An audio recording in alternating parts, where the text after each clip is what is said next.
आदाब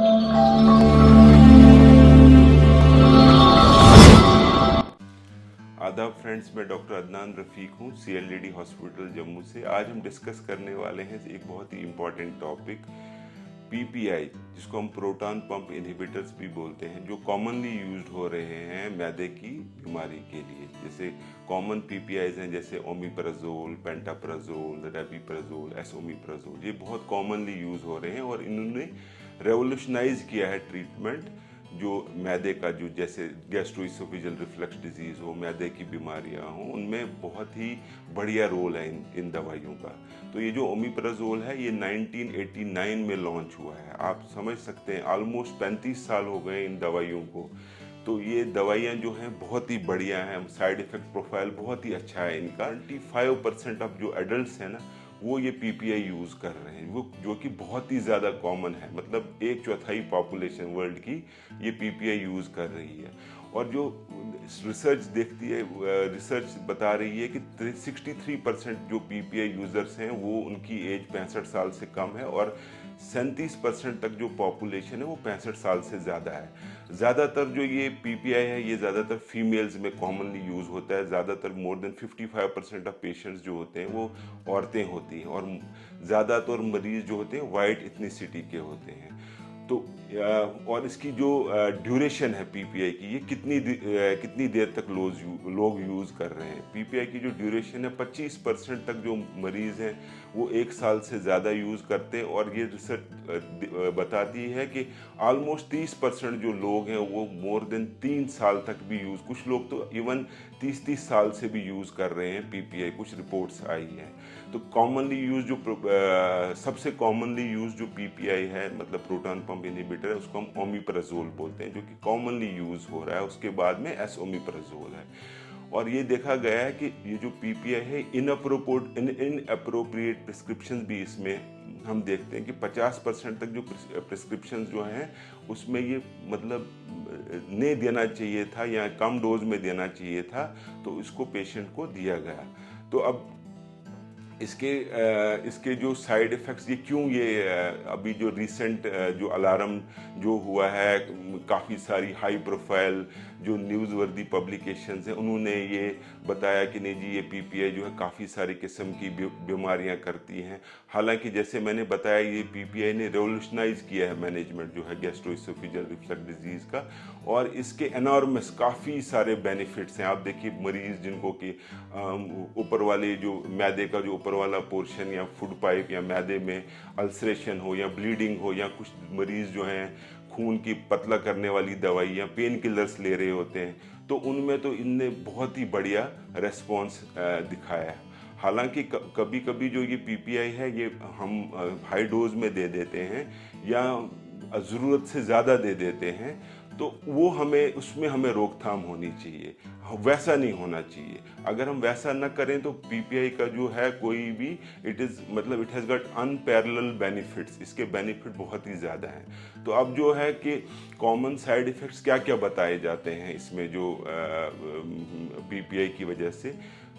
common sides में अगर हम सबसे पहले देखें तो हम दिमाग से शुरू करते हैं। दिमाग में जो है कुछ रिसर्च आई थी जिसमें बताया गया कि ये जो PPI है डिमेंशिया, मतलब मेमोरी लॉस कर सकता है। कुछ कुछ छोटे से कुछ ट्रायल थे जिसमें कि देखा गया इवन स्ट्रोक। लेकिन ये जो स्टडीज़ थी ये सारी ही जो थी ये रेट्रोस्पेक्टिव स्टडीज़ थी, जो स्टडी जिनकी पावर बहुत बढ़िया नहीं थी। कोई भी बढ़िया कोई रैंडमाइज कंट्रोल ट्रायल नहीं आया जिसने कि प्रूव किया हो कि जो ये PPI है ये अमाइलोइडोसिस, सॉरी, जो ये डिमेंशिया कॉज कर सकता है। तो इसलिए जो है आज तक किसी, इवन FDA ने भी कभी भी इस पर कोई रोक नहीं लगाई कि ये PPI जो है ये डिमेंशिया कॉज करे और इसको बंद किया जाए। फिर दूसरा कॉमन जो साइड इफ़ेक्ट है इसका, उसमें हमें बताते हैं कि ये हार्ट पे भी कुछ एरिथमियाज में देखा गया कि कहीं एरिथमिया ना हो जाए। वो देखा गया कि ये जो PPI है ये हाइपोमैग्नीसीमिया, मैग्नीशियम लेवल्स कम करता है, उससे एक बीमारी उसको बोलते हैं टॉर्सिटी पॉइंटिस, वो कर सकता है, या कभी कभी MI कर सकता है। लेकिन ये सारी ही वही अगेन जो स्टडी थी उनकी पावर बहुत बढ़िया नहीं थी। कोई भी खास रैंडमाइज कंट्रोल ट्रायल या कोई भी गाइडलाइंस जो हैं जो कंक्लूसिव नहीं प्रूव कर पाई कि ये जो बीमारी, ये जो PPI है ये हार्ट की प्रॉब्लम कर सकते हैं। उसके बाद हम नीचे चलेंगे तो म्यादे की तरफ। म्यादे में इसके जो मेन साइड इफ़ेक्ट्स जो हमने बताए हैं कि ये जो एसिड सिक्रेशन कम करता है, उस वजह से जो जो स्टोमक का पहला पोर्शन फंडस बताते हैं, उसमें ये एक तो फंडिक ग्लैंड पॉलिप्स होते हैं बिकॉज ऑफ, क्योंकि वो हाइपरगैस्ट्रेनीमिया एक चीज़ होती है, उसकी वजह से ये एक तो फंडिक ग्लैंड पॉलिप्स और क्या हाइपरगैस्ट्रेनीमिया कॉज कर सकता है, जिससे एसिडिटी कम हो सकती है। तो और कभी कभी कोई थोड़ी सी छोटी सी रिसर्च में ये भी बताया गया था कि ये मे बी कहीं स्टोमक ये मैलिग्नेंसी कैंसर भी कॉज करे, लेकिन कोई भी कंक्लूसिव एविडेंस नहीं है जो कि बताए कि जो पीपीआई है, डिस्पाइट हम इसको 35 साल से, जैसे मैंने बताया, यूज़ कर रहे हैं, तो हमें कोई भी एविडेंस नहीं मिला है जिसमें कि ये कंक्लूसिवली प्रूव हो जाए या कोई गाइडलाइंस बताएं कि ये जो पीपीआई म्यादे की जो दवाई है ये कैंसर कॉज करेगी। और एक इम्पॉर्टेंट जो चीज़ है, हमें देखा है कि जो पीपीआई, ओमिप्राजोल या बाकी सारी दवाइयाँ हैं, ये जो हड्डियाँ होती हैं, हड्डियों की जो फ्रैक्चर्स बताया गया है कि ये कॉमनली जो हड्डियों का एक फ्रैक्चर भी कॉज कर सकता है। वो किस वजह से, वो बताते हैं कि ये क्योंकि ये एसिडिटी कम कर देता है स्टोमक की, जिस वजह से कि जो कैल्शियम एब्जॉर्प्शन है और B12 जो होता है विटामिन, उसकी एब्जॉर्प्शन कम कर देता है। और ये जो मैदा, जो मैंने जैसे पहले बताया कि हाइपरगैस्ट्रेनीमिया करता है कॉज, जिसकी वजह से जो पैराथाइड ग्लैंड होते हैं यहाँ पे, उन पे ये एक्ट करके कैल्शियम लेवल को कम कर सकता है और बोन फ्रैक्चर कर सकता है। लेकिन जो गाइडलाइंस हैं, वो कोई भी गाइडलाइंस या एफडीए ने कभी भी नहीं बताया कि आपको पीपीआई के साथ कोई भी कैल्शियम सप्लीमेंटेशन देनी चाहिए। अगर मरीज कैल्शियम सप्लीमेंटेशन लेना चाहता तो बेटर है वो एक कैल्शियम साइट्रेट मैलिएट, सीसीएम जिसको हम बोलते हैं, वो यूज़ कर सकते हैं फॉर जो ये पर्टिकुलर साइड इफेक्ट है बोन का। और मरीजों को जिनको कि विटामिन डी डेफिशिएंसी आपको पता है बहुत ज़्यादा कॉमनली पाई जाती है, मरीजों को विटामिन डी सप्लीमेंटेशन भी लेना चाहिए जो कि लॉन्ग स्टैंडिंग पीपीआई पर है। उसके बाद अगर हम देखेंगे इसका जो एक और साइड इफेक्ट बताया जाता है, वो आंत पर बताया जाता है, कोलन पर। कोलन में बताते हैं क्योंकि ये एसिडिटी कम करता है, उस वजह से क्या होता है, जो इंटेस्टिनल जो नॉर्मल फ्लोरा होता है या उसके जो ट्रॉफिक इफेक्ट्स होते हैं कोलोनोसाइड पर, उस पर भी ये क्या करता है, कभी कभी एक और बीमारी जिसको हम बोलते हैं सी डिफिकल इन्फेक्शन या कोई क्लोस्ट्रीडियम डिफिकल, जो कि कॉमन रीज़न है डायरिया का, वो भी देखा गया कि कभी कभी जो ये पीपीआई है ये कर सकते हैं कॉज। तो इसलिए क्या है कि ये अगर किसी भी मरीज़ को सी डिफिकल इन्फेक्शन हो जाए, उसको जो है प्रोटॉन पंप इनहिबिटर जैसे ओमिप्राजोल या पेंटाप्राजोल जो भी दवाइयाँ हैं, इसको शिफ्ट कर देना चाहिए to H2 receptors. H2 receptor blocker जैसे हम बताते हैं फेमोटिडीन जैसे दवाई हो गई, ये हम यूज़ कर सकते हैं जिन पेशेंट्स में सी डिफिकल जो क्लोस्ट्रीडियम डिफिकल डायरिया हो। उसके बाद हो गया कि छाती पे, लंग्स पे क्या क्या कर सकता है। लंग्स में देखा गया है कि क्योंकि ये पॉजिटिव हाइपोथेसिस है कि जो मरीज़ का जो भी ये पीपीआई ले रहे होते हैं दवाइयाँ, उनका जो स्टोमक का एसिड है वो जो है वो चेंज हो, अल्कलाइन हो जाता है मीडिया स्टोमक में, तो उसमें जो है कहते हैं कि बैक्टीरिया ग्रो कर सकते हैं और वो बैक्टीरिया लंग्स में जाकर के न्यूमोनिया कॉज कर सकते हैं। ये रिसर्च, इसमें भी जो रिसर्च हुई, जो कंक्लूसिव एविडेंस जो बाद में जो भी रिसर्च हुई है, वो भी सारी ही जो वो रिसर्च कोई भी फेवर नहीं करती है कि नहीं जी पीपीआई जो है, उनमें जो इतनी स्ट्रेंथ नहीं थी स्टडीज़ में जो कि प्रूव कर पाएँ कि ये जो पीपीआई जो इनटेक है इट कैन कॉज जो न्यूमोनिया, जो मैंने आपको बता दिया। उसके बाद कुछ जो रिसर्च है वो बताती है कि नहीं जी ये लीवर में भी कभी कभी जो गैस्ट्रिक एसिड सप्रेशन या विटामिन डी डेफिशिएंसी या क्या कभी कभी हिपैटिक एनकेफेलोपैथी भी, जो हिपैटिक एनकेफेलोपैथी हो गई कि बेहोशी काज करना लीवर की बीमारी में, ये भी एक रिसर्च ने। लेकिन जितनी भी मैंने ये सारी चीज़ें आपको बताई हैं, किसी कोई रिसर्च ने कुछ भी अब आज तक कंक्लूसिवली प्रूव नहीं किया है कि जो पीपीआई हैं ये 100% ये बीमारी कॉज करते हैं।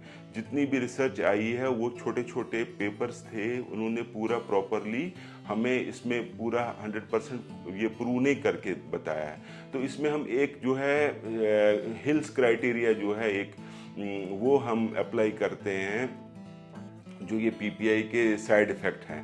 तो हिल क्राइटेरिया में जो है इसमें हम बताते हैं कि अगर स्ट्रेंथ ऑफ एसोसिएशन सबसे पहले कि नहीं जी, अगर कोई जैसे ये पीपीआई मैदे की हमने दवाई खाई तो इससे क्या सच में जो जिन्होंने ये दवाई खाई उनको ज़्यादा प्रॉब्लम हुई, क्या उनको सच में ज़्यादा डिमेंशिया हुआ या उनको सच में ज़्यादा हार्ट की प्रॉब्लम हुई। ऐसी चीज़ आज तक स्ट्रेंथ ऑफ एसोसिएशन जो है बड़ी पुअर है इसकी। उसके बाद हो गई कंसिस्टेंसी हो गई कि ये जो फाइंडिंग्स जो आई थी, जैसे कुछ जो पीछे वाली रिसर्च ने बताया, जो कि पुरानी केस कंट्रोल स्टडियाँ जो भी रेट्रोस्पेक्टिव ट्रायल्स थे, या उन्होंने जो फाइंडिंग्स हमें बताई क्या वो आगे रिप्रोड्यूसिबल हुए हैं, ऐसा कुछ नहीं है, उनकी कंसिस्टेंसी भी नहीं है। उसके बाद हो गया स्पेसिफिसिटी हो गया कि जो आउटकम था उनका, जो भी मतलब प्रिडिक्ट किया था कि उन्होंने जो पीछे का जो एक्सपोजर था पीपीआई का, उससे क्या आउटकम उनको फिर वो आया, वैसा कुछ भी नहीं हुआ। फिर हो गया टेम्पोरलिटी हो गया, अगर हम पीपीआई को यूज़ करते हैं उससे पहले बिफोर द जो भी प्रोसीड जो हमने किया था पीपीआई को फॉर द ऑब्जर्व्ड आउटकम, जैसे किसी को फ्रैक्चर हो गया, क्या उससे पहले उनको पीपीआई चल रहा था? ऐसा नहीं है। फ्रैक्चर के कॉजेज काफ़ी सारे, स्पॉन्टेनियस फ्रैक्चर जो होते हैं ज़्यादातर एल्डरली बुजुर्ग लोगों में पाए जाते हैं। तो ये सारी जो चीज़ें हैं ये हमें मतलब टूवर्ड से पॉइंट बताती हैं कि नहीं जी, पीपीआई आर कंपैरेटिवली सेफ अगर हम इनको नॉर्मल डोजेज में प्रिस्क्राइब करें। और अगर हमें जो पीपीआई की जो गाइडलाइंस भी हैं जो कि बताती हैं कि हमें इसको कैसे आहिस्ता आहिस्ता दवाई को कम करना चाहिए और मिनिमम इफेक्टिव डोज पर लेना चाहिए पीपीआई को। उसके ये जो फॉल्स अलार्म थे, ये जो हिल क्राइटेरिया का, इसमें हमें जो करंट जो भी अभी जो एविडेंस है रिगार्डिंग जो एसोसिएशन जो कि पीपीआई के साथ जो एडवर्स आउटकम है, वो सारी ही बेस्ड है ऑब्जर्वेशनल स्टडीज़ पे। जो स्टडीज़ जो जैसे कॉमन, जैसे कोई गाइडलाइंस हो या कोई मेटा एनालिसिस हो या जो कोई रैंडमाइज कंट्रोल ट्रायल हो, वो बताएं कि नहीं जी ये पीपीआई जो है ये साइड इफ़ेक्ट कर सकते हैं, तो हम लोग ये मानेंगे।